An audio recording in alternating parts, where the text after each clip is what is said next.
Le marché français de la nutrition sportive ne cesse d'élargir ses horizons au-delà des consommateurs historiques. Les marques tentent de faire de cette niche un marché de masse en séduisant de nouveaux profils au-delà des traditionnels athlètes, bodybuilders et autres adeptes de la musculation. Les sportifs occasionnels deviennent désormais une cible à part entière, d'autant que les Français sont de plus en plus nombreux à pratiquer le fitness, la musculation ou encore le running. Cet engouement pour le sport est également à mettre au crédit des politiques publiques en faveur de la santé et du sport.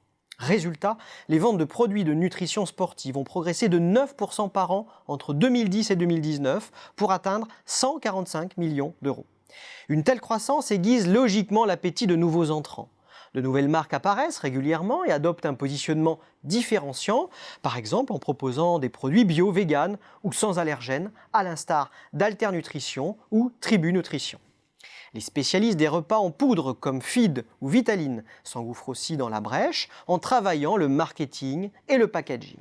De grands groupes pénètrent également ce marché très attractif. C'est le cas des agro-industriels qui ont engagé l'offensive, à l'image de Mars qui a racheté la start-up allemande Foodspring et de Danone qui a lancé sa gamme de spécialités laitières pour sportifs. Enfin et surtout, le géant Amazon commercialise désormais ses propres marques sur sa plateforme. La concurrence devient donc féroce à mesure que les marques sortent de leur niche. Et face à cette offre toujours plus abondante dans les circuits physiques ou sur le web, la visibilité s'apparente à un véritable défi pour les marques.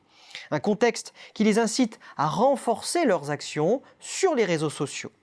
Certaines d'entre elles sont particulièrement actives auprès des influenceurs qui font office de prescripteurs.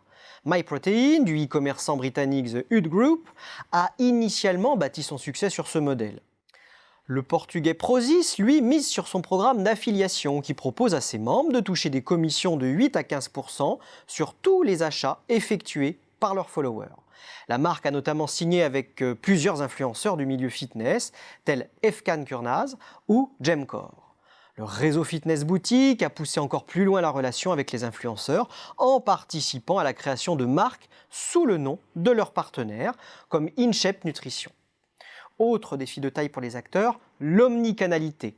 Certains comme Fitness Boutique, spécialisés à l'origine dans l'équipement et le matériel de fitness et de musculation sur le net, adoptent des stratégies ambitieuses en s'appuyant entre autres sur des points de vente physiques détenus en propre ou tenus par des franchisés. Les marques de nutrition sportive diversifient également leurs canaux de distribution. L'accroissement régulier du nombre de salles de sport et des rayons nutrition sportive dans les pharmacies et parapharmacies, ainsi que le développement d'enseignes spécialisées dans le running ou le vélo, se révèlent des terrains de jeu propices à l'essor des ventes, sans compter les enseignes de grande distribution ou les magasins bio.